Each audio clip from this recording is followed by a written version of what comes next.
Émission sur la divine volonté maintenant sur Radio Maria France. On va retrouver tout de suite le Père Gabriel Marie. Père Gabriel Marie, bonjour, bienvenue sur Radio Maria France. Bonjour, cher Jérôme. Bonjour, frères et sœurs bien-aimés dans le Seigneur. Nous rendons grâce à celui qui nous retrouve de nouveau pour parler de sa vie qu'il veut nous communiquer dans cette émission sur la divine volonté. Et nous remercions notre Seigneur en remerciant sa très sainte main par qui nous recevons tous ses biens divins. Et nous voulons nous confier à elle dans cette tranche d'émission et lui demander sa protection maternelle et son intercession, tant pour ceux qui nous écoutent aujourd'hui que pour tous ceux qui un jour auront la joie de découvrir cette grâce, cadeau des cadeaux de la divine volonté. Je vous salue Marie, pleine de grâce. Le Seigneur est avec vous. Vous êtes bénie entre toutes les femmes, et Jésus, le fruit de vos entrailles, est béni. Sainte Marie, Mère de Dieu, priez pour nos pauvres pécheurs, maintenant et à l'heure de notre mort. Amen. Frères et sœurs bien-aimés, chers amis auditeurs, auditrices de Radio Maria, dont je vous salue de tout mon cœur, dont avec cette 15e émission sur Radio Maria que nous faisons, nous commençons le Fiat de la rédemption. Donc nous avons tour à tour présenté les préliminaires à la lecture des livres de Luisa Picaretta. Nous avons essayé de présenter quelques objections auxquelles nous avons tenté de répondre avec les paroles même de notre Seigneur, n'est-ce pas? Et nous avons essayé de présenter le mode de révélation des écrits. Comment est-ce que Luisa reçoit les messages du Seigneur? Le Seigneur nous a permis d'énoncer très brièvement quelques conséquences de la vie dans la divine volonté avant d'entamer le fiat de la création. Donc dans ce premier fiat, le Seigneur nous a instruit du projet qu'il avait sur la création. Donc nous avons vu que les éléments de la création disaient toujours quelque chose de l'amour infini de Dieu pour l'homme. Et portaient, donc ces éléments portaient aussi, en les manifestant, les attributs de Dieu. Donc dans les éléments de la création, on pouvait lire quelque chose des attributs de Dieu, son infinité, sa toute-puissance, sa douceur, ainsi de suite. Donc nous avons évoqué aussi la création de l'homme au bout de la chaîne de tous les êtres créés. Et le Seigneur nous a instruits sur la place privilégiée de l'homme dans la création.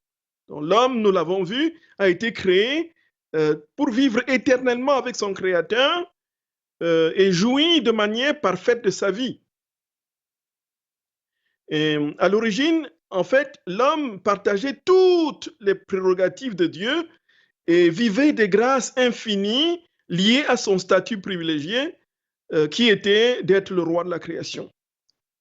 Il n'était donc pas sujet à la mort et il était appelé à régner avec Dieu, à régner avec son Créateur.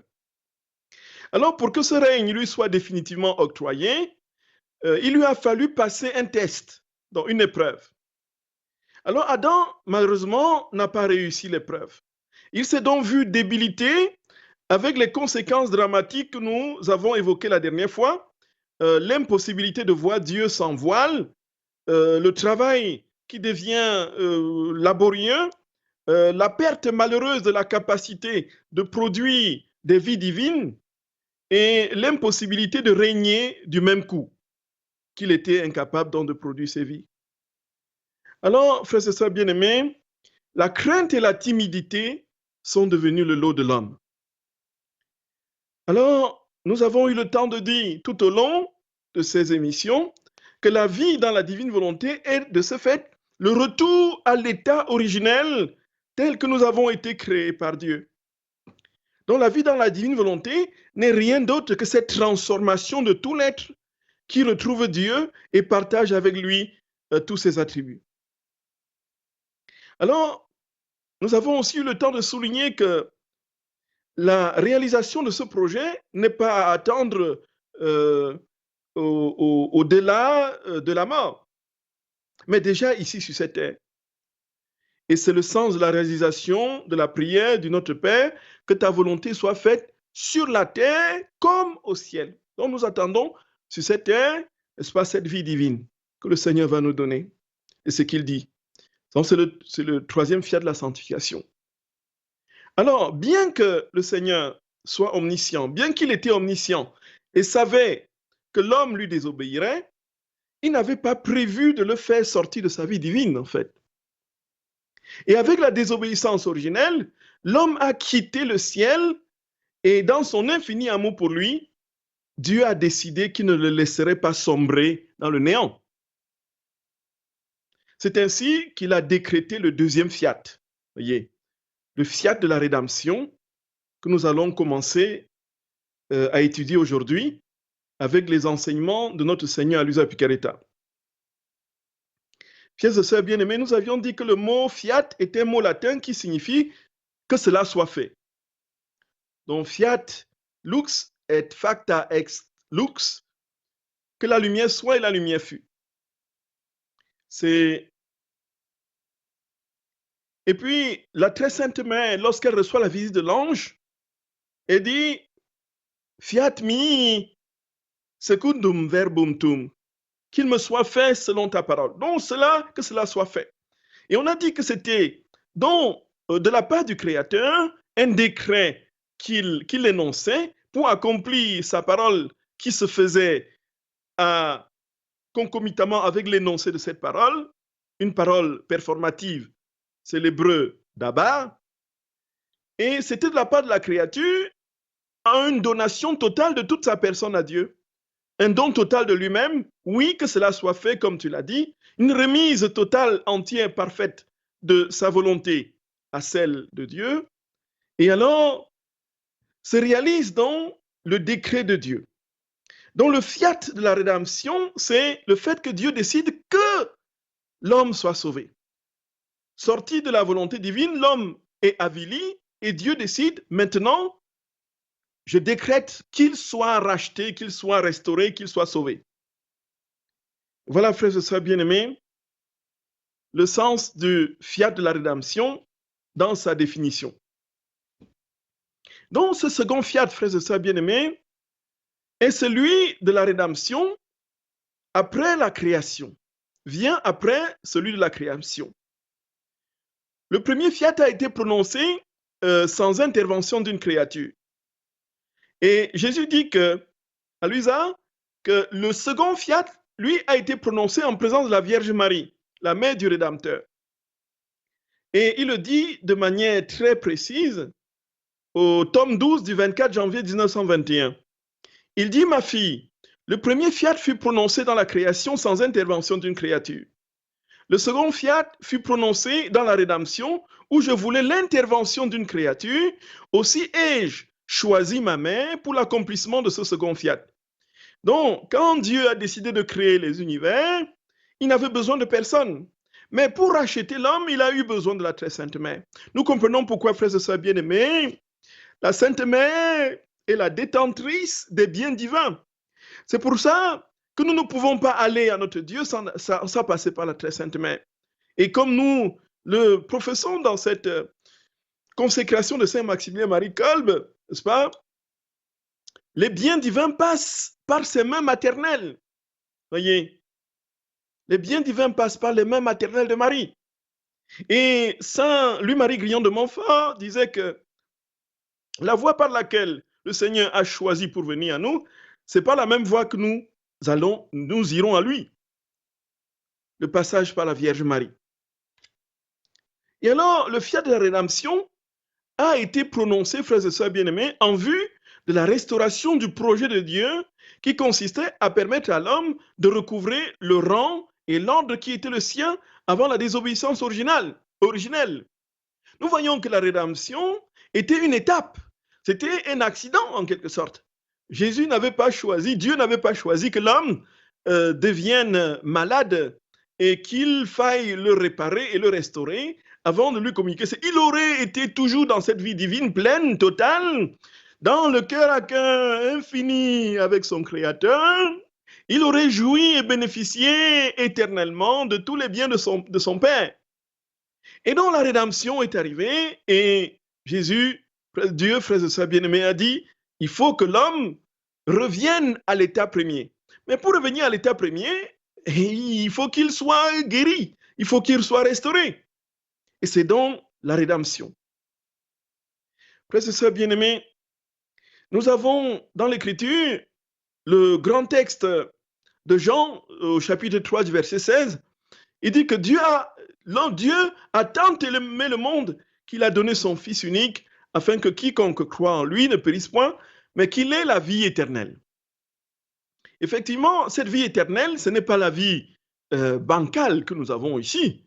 Cette vie éternelle, Jésus donne une définition précise dans sa prière sacerdotale, dans Jean chapitre 17, verset 3, où il dit, la vie éternelle, c'est qu'ils te connaissent, toi le seul vrai Dieu et celui que tu as envoyé. Non. Et la connaissance ici, frères et sœurs bien-aimés, c'est au sens biblique du terme. C'est la connaissance communion, c'est la connaissance épousaille, c'est la connaissance de deux êtres qui se fondent l'un dans l'autre. C'est la connaissance, c'est le mot qui est utilisé pour parler des époux. Donc ça va quasiment dans l'acte, justement, des épousailles. Et c'est le mot hébreu yada qui introduit une compréhension de la connaissance dans l'ordre de la communion, de la fusion, de l'infusion, qui n'est pas simplement une connaissance intellectuelle, rationnelle. Voyez. Alors, Jésus dit, frères et sœurs bien-aimés, à Luisa Picaretta, que dans sa volonté éternelle, le fiat de la rédemption était inscrit. Comment le comprenons-nous, frères et sœurs? Tout simplement parce que il avait le projet de restaurer, de donner à l'homme la condition première. S'il avait créé pour qu'il soit toujours avec lui, dans son omniscience, il avait vu que l'homme pécherait, s'éloignerait de lui et qu'il faudrait le sauver. Et dans cette optique, il a donc prévu la rédemption dans sa volonté éternelle.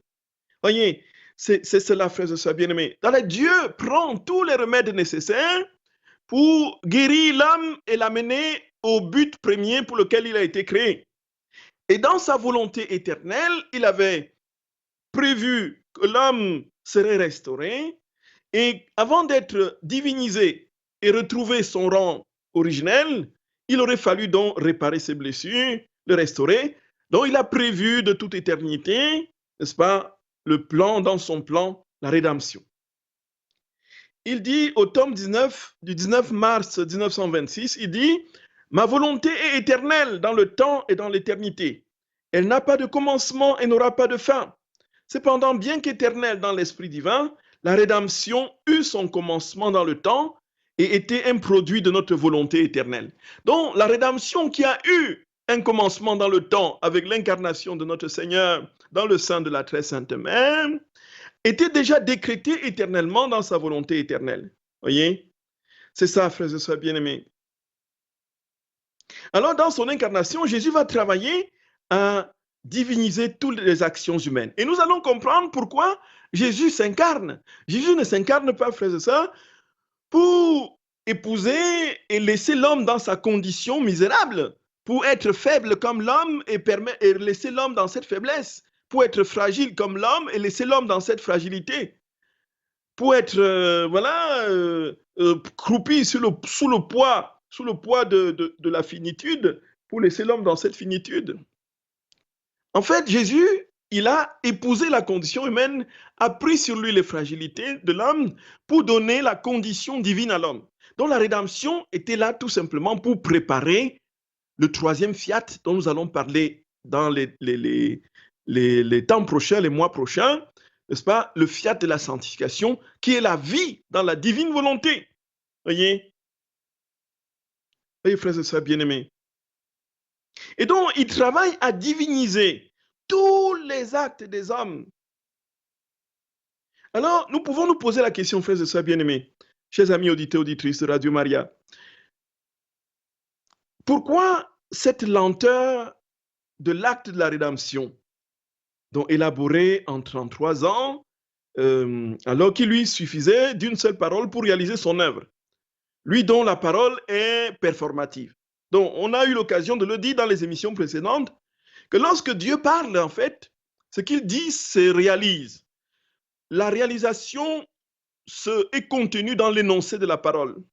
C'est-à-dire que c'est une parole qui n'est pas binaire, c'est une parole qui n'est pas dichotomique.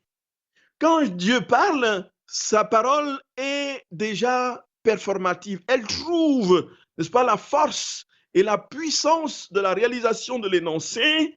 Et une fois que Dieu a parlé, ça se réalise du fait même qu'il ait parlé. Voyez, frères et sœurs, il n'y a pas un temps entre le moment où il parle et le moment où ça se réalise. Quand il dit que la lumière soit, en finissant soit, voyez, la lumière est déjà là. Voyez?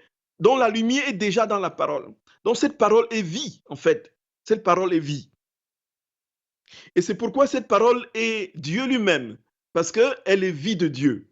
Cette parole est vie divine. Voyez? Et donc il aurait pu, justement, tout simplement dire que l'homme soit sauvé. Que l'homme soit sauvé. Et on peut se poser effectivement cette question. Pourquoi est-ce qu'il a pris tant de temps? Pourquoi est-ce qu'il est venu dans le sein de notre très sainte mère se mettre pendant 9 mois? Et puis ensuite, pourquoi il a attendu si longtemps, n'est-ce pas, grandissant comme n'importe qui, marchant dans les rues, n'est-ce pas, 33 ans après, réunissant ses disciples, ainsi de suite. Alors qu'il aurait pu tout simplement, du fait de sa parole créatrice, comme il a créé les univers, il aurait pu tout simplement, n'est-ce pas, dire que l'homme soit sauvé et l'homme aurait été restauré. Et ça, frères et sœurs bien-aimés, Jésus va apporter la réponse à Luisa Picaretta. C'est au tome 3 du 12 janvier 1900. Jésus dit, « J'aurais pu accomplir la rédemption en un temps bref, et même d'un seul mot. Mais au cours de longues années, avec beaucoup de souffrances et d'épreuves, j'ai voulu faire mienne les misères de l'homme. J'ai voulu m'adonner à de nombreuses et diverses actions pour que l'homme puisse être complètement renouvelé et divinisé, même dans ses plus petits travaux. Lorsque les actions de l'homme eurent été accomplies par moi, qui suis Dieu et homme, elles reçurent une nouvelle splendeur et furent marquées du sceau de mes œuvres divines. Ma divinité cachée dans mon humanité a voulu s'abaisser à de telles profondeurs pour se soumettre au cours des actions humaines. Voyez, frères et sœurs bien-aimés, chers amis auditeurs, auditrices, qu'est-ce qui se passe? Si Jésus a pris tout le temps qu'il a pris pour notre salut, c'est tout simplement parce qu'il voulait accomplir toutes les œuvres des hommes dans les moindres petits détails pour les diviniser. Il a donc préparé dans sa personne, dans le temps de son incarnation et dans les œuvres qu'il a accomplies, il a réalisé de manière divine tous les actes de tous les hommes de tous les temps, depuis le premier jusqu'au dernier qui viendra. Il les a rendus infiniment belles, ces œuvres, et il les a divinisées. De sorte que, dans la divine volonté, en fait, nous allons en Jésus, en fait. L'âme qui vit dans la divine volonté entre en Jésus et recueille tous les biens qu'il a déjà réalisés, les œuvres qu'il a déjà réalisées, les pensées qu'il a déjà eues, les actions qu'il a posées de manière divine. Il en fait sienne, il s'approprie les actions que Jésus a faites pour lui de manière parfaite. Cela veut dire quoi, frères et sœurs bien-aimés? Très concrètement, quand Jésus a prêché dans les rues de Jérusalem ou en Galilée, il avait prêché de manière divine pour tous les prédicateurs de tous les temps jusqu'à son retour glorieux. En fait, dans sa prédication faite de manière divine et infiniment pure, il avait déjà prévu cette émission que nous faisons aujourd'hui. Il a déjà prêché en rendant divine cette émission que nous faisons aujourd'hui. Alors il s'agit maintenant pour moi d'aller en lui et de chercher la version divine de cette émission sur Radio Maria, donc cette parole qui doit être sa parole, pour que ce qu'il fera sortir de la bouche du prédicateur produise, comme pour lui, des vies divines, c'est-à-dire et son effet. Et comme l'Écriture le dit, la parole qui sort de lui ne peut retourner sans avoir produit son effet. Voyez? En fait, il y a cela, frères et sœurs bien-aimés. Cette vérité est tout simplement renversante et complètement désarçonnante pour la raison humaine. Que nos œuvres soient déjà pleines et parfaites en Dieu, en Jésus, c'est Jésus lui-même qui le dit. En fait, il s'est soumis aux plus petits travaux, à toutes les actions des hommes, pour que l'homme vienne tout simplement recevoir la splendeur de ses œuvres qui ont été marquées, estampillées de son sceau divin. Voyez, de sorte que nous sommes appelés désormais à entrer en Jésus et à télécharger nos œuvres divines qu'il a déjà accomplies. Et c'est pourquoi il a pris tant de temps pour nous sauver et nous racheter, parce qu'il voulait tout faire. Donc quand Jésus, avec ses petites mains, a scié la planche en Galilée, à Nazareth, quand il a fait aider sa maman pour les tâches ménagères, quand il a parlé aux foules, quand il a guéri, quand il a ainsi de suite, il a accompli toutes les œuvres des hommes de manière parfaite. L'homme est donc capable de Dieu, tout simplement parce que Dieu a déjà tout fait pour lui. Voyez ça, frères et sœurs bien-aimés. C'est inouï, c'est inouï, c'est inouï. Ça n'a pas de nom. Et on ne trouvera ça nulle part. Cherchons dans tous les livres de spiritualité, on ne trouvera pas ces vérités. On ne trouvera ça nulle part. Et il n'y en a pas, il n'y a pas son pareil. C'est fou, c'est fou. C'est tellement élevé et éblouissant que l'intelligence humaine, n'est-ce pas, est désarçonnée. L'intelligence humaine s'y perd. Alors, frères et sœurs bien-aimés, Jésus dit à Luisa Picaretta que si, en fait, l'homme n'avait pas péché, alors Jésus dit que si l'homme n'avait pas péché, il serait quand même venu dans le monde. C'est fou. Et alors, effectivement, ça c'est une question qui a déchiré les théologiens. Déjà, même au Moyen-Âge, entre comment est-ce qu'on peut concevoir, frères et sœurs bien-aimés, les causes véritables de l'incarnation, comment est-ce qu'on peut les présenter? Pourquoi Jésus s'est-il incarné? Pourquoi est-il venu sur notre terre? Il y a un courant qui a voulu que Jésus, en fait, ne soit venu sur la terre que parce que l'homme avait péché. Et que si l'homme n'avait pas péché, il ne se serait pas incarné. Il y a un autre courant, justement, qui veut que Jésus, même si l'homme n'avait pas péché, il serait venu. Donc, la possibilité de penser l'incarnation en amont de la rédemption. L'incarnation qui était déjà dans le projet de Dieu et que la condition de l'homme pécheur a plutôt modifié les modalités de cette incarnation. Et alors, Jésus vient carrément trancher dans ce débat théologique et dit très clairement que oui, effectivement, même si l'homme n'avait pas péché, je serais descendu sur terre.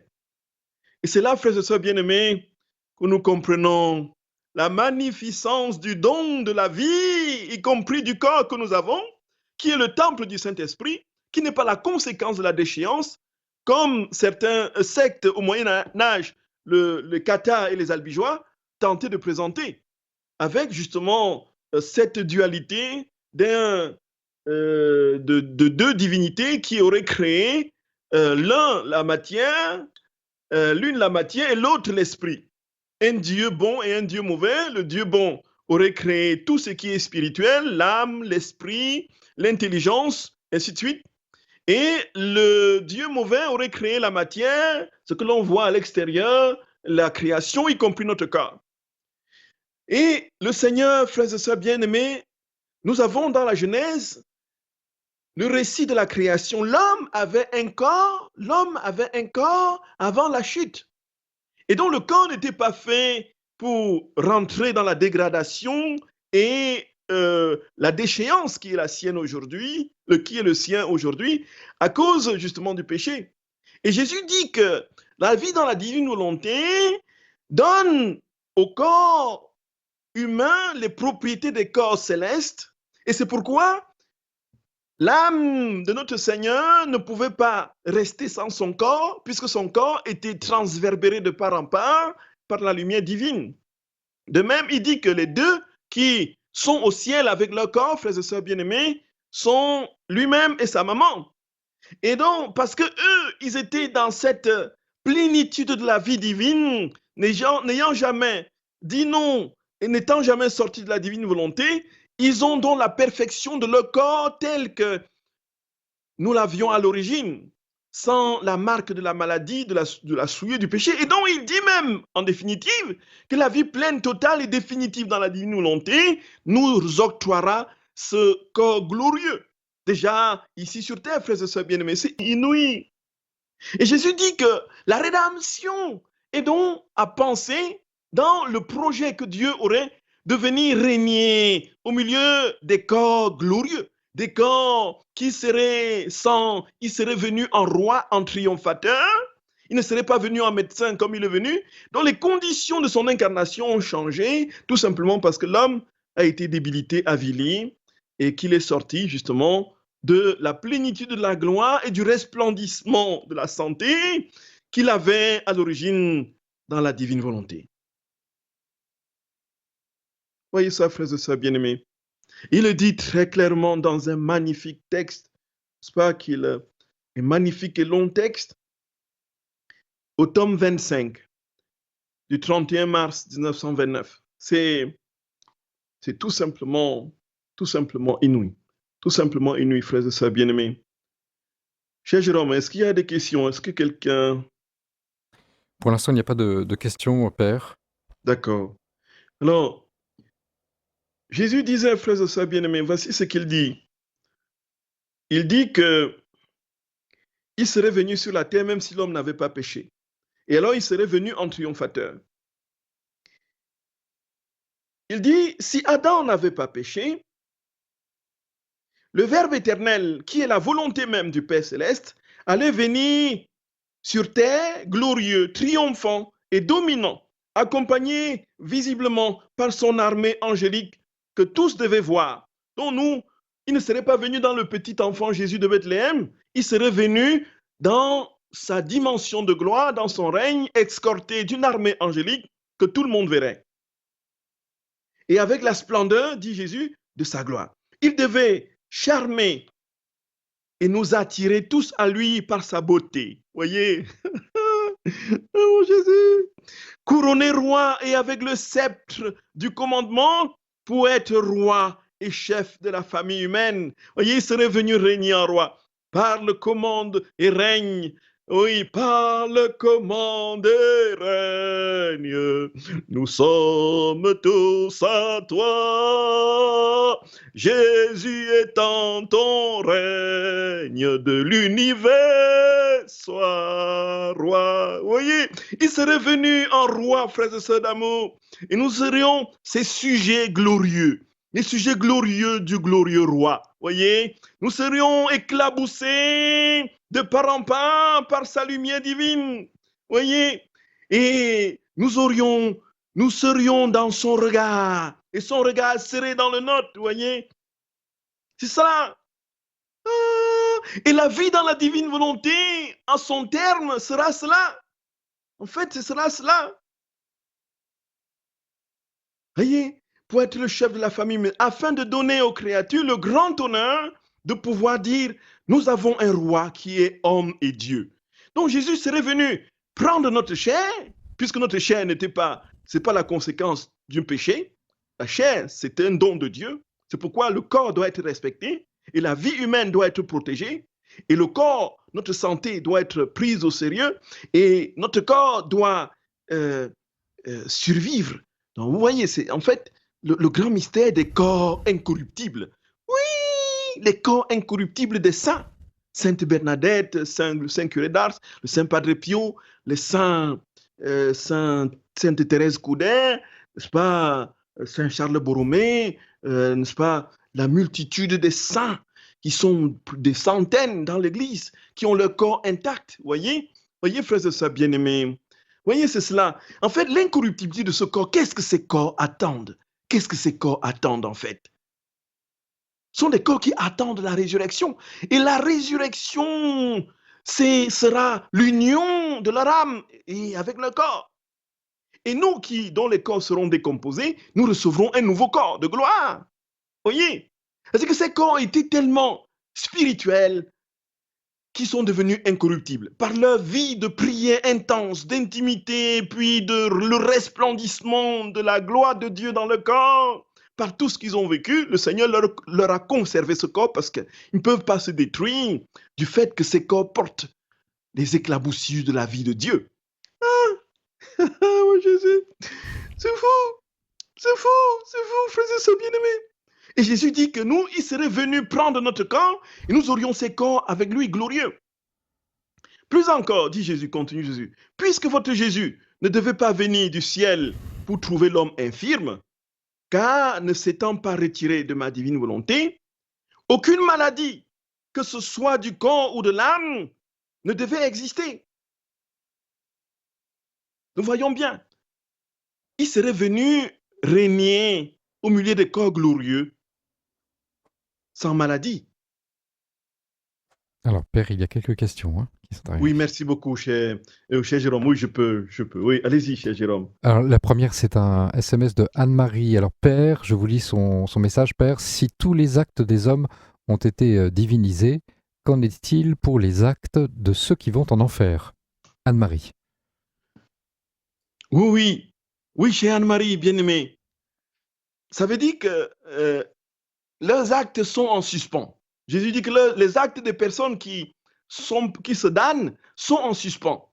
C'est-à-dire qu'ils sont dans le sein, le giron de la vie divine. Ces actes n'ont pas été téléchargés par ces personnes. Vous voyez, en fait, c'est ça. Donc, les actes de ces personnes, le Seigneur les a accomplis pleinement, parfaitement pour eux. C'est pourquoi Jésus, quand il sur la croix, il dit tout est accompli. Tout est accompli. En fait, tout est réalisé. J'ai réalisé de manière parfaite la rédemption de l'humanité. Et c'est à travers les lunettes de cette rédemption que que Dieu contemple la créature. C'est à travers son Fils que Dieu voit l'homme. Il voit l'homme glorifié, sanctifié, restauré, parce que son Fils a déjà sanctifié, glorifié l'homme. Il attend donc l'homme. Il y a une chose, et celle-là, ce qui est déjà fait, et puis que l'homme s'approprie de ce que Dieu a déjà fait pour lui. Quand Jésus dit sans moi, vous ne pouvez rien faire, effectivement, c'est la vérité. Il a déjà tout fait de manière parfaite pour nous, de manière divine pour nous, et il nous donne la possibilité de le réaliser divinement si nous accueillons le trésor des actes qu'il a déjà accomplis pour nous dans sa vie divine. Et voilà pourquoi, frères et sœurs bien-aimés, le salut, c'est une conjugaison de l'amour infini de Dieu qui se donne et qui va même jusqu'à se positionner en mendiant d'amour et l'accueil de l'âme. Je me tiens à la porte, dit Jésus, Apocalypse 3, verset 20, et je frappe. Celui qui entend ma voix, s'il ouvre, j'entrerai chez lui et je souperai avec lui. En fait, l'homme a le pouvoir de dire non à Dieu. Et mais Jésus, Dieu tient une multitude de grâces et qu'il veut communiquer à l'homme. J'ai déjà tout fait pour toi, mon enfant. Alors prends ce cadeau divin de ma propre vie. Ouvre-moi la porte, je t'en supplie. Et comme il respecte infiniment notre liberté parce que nous sommes créés à son image et à sa ressemblance et que nous ne sommes pas des marionnettes, alors il attend que nous lui disions oui. Nous sommes seuls capables, il ne forcera pas notre cœur, notre porte. Nous sommes seuls capables de lui ouvrir. Donc les personnes qui se perdent, ce n'est pas parce que Jésus n'a pas fait des actes pour eux, c'est tout simplement parce qu'ils n'ont pas accueilli et téléchargé ces actes. Voyez, par l'ouverture de leur cœur et l'amour que le Seigneur attendait d'eux pour que sa vie divine soit pleine en eux. Voyez. C'est ce que je peux dire, ma chère Anne-Marie bien-aimée. Voilà, Père. Et sinon, une autre question qui est arrivée après, une question d'ordre plus pratique. Il s'agit de Francesca qui demande bonjour à tous, merci Père. Pouvez-vous nous rappeler la date de l'enseignement sur la sanctification? C'est quel jour? Merci. Francesca. L'enseignement sur la sanctification sur les émissions de Radio Maria ou autre chose? Alors, elle n'a pas précisé à quoi elle fait référence. Oui, On oui, va la laisser sinon peut-être repréciser sa question. tout à fait, tout à fait, tout à fait, très cher. Oui. Donc le fiat de la sanctification n'est pas déjà donné, en fait, n'est pas déjà fait sur Radio Maria. Nous commençons aujourd'hui seulement la rédemption.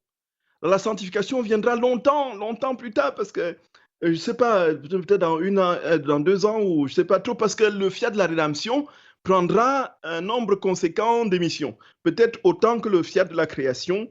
Euh, pour le fiat de la création, il a fallu 15 émissions. Donc, pour le fiat de la rédemption, ce sera peut-être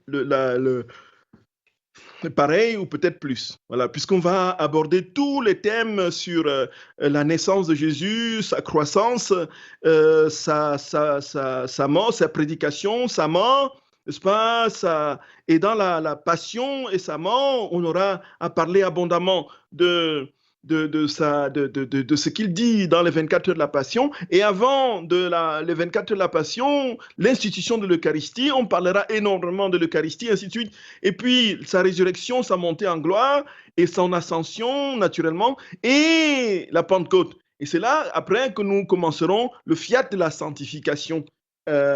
Avec toutes les conséquences, voyez. Donc, quel sera sûr? On n'a pas encore abordé le thème, voyez. Si c'est le sens de la question. Voilà, il n'y a Oui, mon cher pas d'autres Oui, questions pour le moment, Père. merci, mon cher Jérôme. Donc, il ne reste plus que 7 minutes. Oui. Alors, Jésus dit, frères et sœurs bien-aimés, que l'homme, en fait, était dans l'état de recevoir un roi de gloire incarné, qui aurait tout de même pris la condition de l'homme, mais qui serait, n'est-ce pas, à l'image même de l'homme, qui serait complètement, totalement, pleinement glorifié du fait de l'incorruptibilité de son corps. Et nous avons eu dans d'autres occasions de parler des 4 propriétés des corps célestes, qui est l'incorruptibilité, le fait que le corps n'est plus corrompu, ne connaît plus la corruption du tombeau et de la déchéance. Il y a l'immutabilité, cela veut dire que le corps ne change pas. Il y a le fait que le corps est spirituel, non, ne change pas, cela veut dire qu'à un certain âge, si nous avions 2000 ans d'existence, nous avons l'apparence d'un corps de 30 ans, voyez un peu. Les âmes ont cette possibilité d'estampiller le corps, donc dans la jeunesse éternelle de la vie de Dieu. Ça veut dire qu'il y a la tradition qui raconte que, et bien dans certaines conditions, bon, c'est à partir des écrits que l'on peut citer parce qu'ils sont plus ou moins reconnus et utilisés par les saints dans l'Église, dans la cité mystique de Dieu, n'est-ce pas, Maria de Greda, ou encore dans d'autres révélations privées, on décrit un peu la vie de la très sainte mère après. Elle est morte longtemps après, au-delà de la cinquantaine, mais elle avait conservé un corps de jeunesse éternelle. Vous voyez, c'est ça en fait. Donc ça, c'est l'immutabilité. Et puis, il y a l'agilité. L'agilité, c'est-à-dire que le corps est toujours souple. Voyez, il n'y a pas de raideur, il n'y a pas d'arthrose, il n'y a pas de... Voyez, tout ce que nous trimballons avec l'âge dans nos corps mortels, fragilisés par le péché et la maladie. Et une quatrième propriété, c'était des corps pneumatiques, des corps spirituels. Des corps qui sont traversés de part en part par l'esprit, un peu comme celui de notre Seigneur après la résurrection, qui traverse les opacités et se retrouve dans les maisons aux portes fermées. Donc, vous voyez, ces corps, ce sont les 4 dont Dieu serait venu, Jésus serait venu s'incarner dans un corps comme celui-là, et nous aurions ce corps en possession, en notre possession. Ces propriétés caractériseraient ces corps que nous aurions. Voyez. Il dit le divin fiat était inaccessible à toute souffrance. Et ainsi devait-il en être de l'homme. C'est Jésus qui dit, frères et sœurs bien-aimés, je continue. Par conséquent, il devait venir pour trouver l'homme heureux, saint, avec la plénitude des biens avec lesquels il avait été créé. Mais parce qu'il a voulu faire sa volonté, il a changé notre destinée. Et comme il était décrété que je devais descendre sur terre, et lorsque la divinité décrète, personne ne peut la mouvoir. Je n'ai fait que changer la manière et l'apparence, mais je suis bien descendu. Voyez, quoique sous les dehors les plus humbles, pauvres sans apparence de gloire. Donc, Jésus a imité parfaitement la condition de l'homme. Donc, il est venu pauvre, sans apparence de gloire, caché dans une grotte. Il n'y avait plus, n'est-ce pas, cet éclat. Il a caché cet éclat, tout simplement parce qu'il voulait entrer dans la condition fragile de l'homme pour la réparer de l'intérieur. Alors donc, il dit, mais je suis descendu, quoique sous les apparences, les dehors les plus humbles, pauvres sans apparence de gloire, souffrant et pleurant, chargé de toutes les misères et souffrances de l'homme. La volonté humaine m'a fait venir pour trouver l'homme malheureux, aveugle, sourd et muet, chargé de toutes les misères. Et moi, afin de les guérir, je devais les prendre sur moi. Et pour ne pas les effrayer, je devais me montrer comme l'un d'eux. Voyez. Donc s'il était venu en gloire, il aurait effrayé l'homme. Il continue de devenir leur frère et leur donner les médicaments et les remèdes dont ils avaient besoin. La volonté humaine a ainsi le pouvoir de rendre l'homme heureux ou malheureux, saint ou pécheur, en bonne santé ou malade. Si l'âme décide de toujours faire ma volonté et de vivre en elle, elle changera sa destinée. Et ma divine volonté se jettera sur la créature. Elle en fera sa proie et lui donnera le baiser de la création. Elle changera son apparence et sa manière. En la serrant sur son sein, elle lui dira, mettons tout de côté. Les premiers temps de la création sont revenus pour toi et pour moi. Tu vivras dans notre maison comme notre fille, dans l'abondance des biens de son Créateur, de ton Créateur. Voyez, frères et sœurs bien-aimés. Donc, la divine volonté va nous restaurer et nous donner cette condition primitive. Quand le Seigneur sera pleinement et parfaitement établi en nous. Voyez, frères et sœurs bien-aimés, les amis auditeurs, auditrices.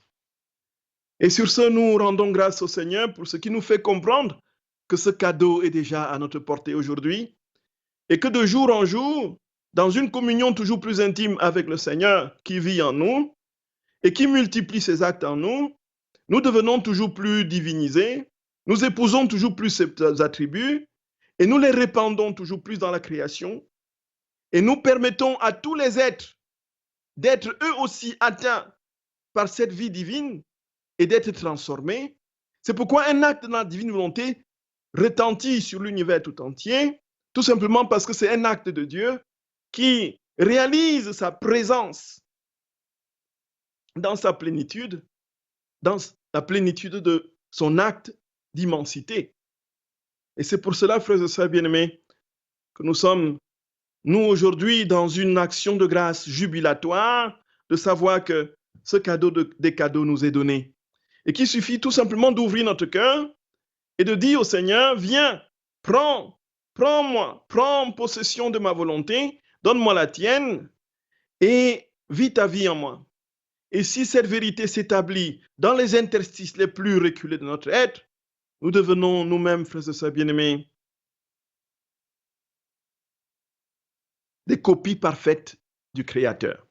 Et sur ce, c'est ce que je nous souhaite pour ce temps de carême, que le Seigneur nous accorde la grâce de vivre pleinement dans cette communion, cette intimité avec lui qui lui permet d'établir son règne dans nos âmes.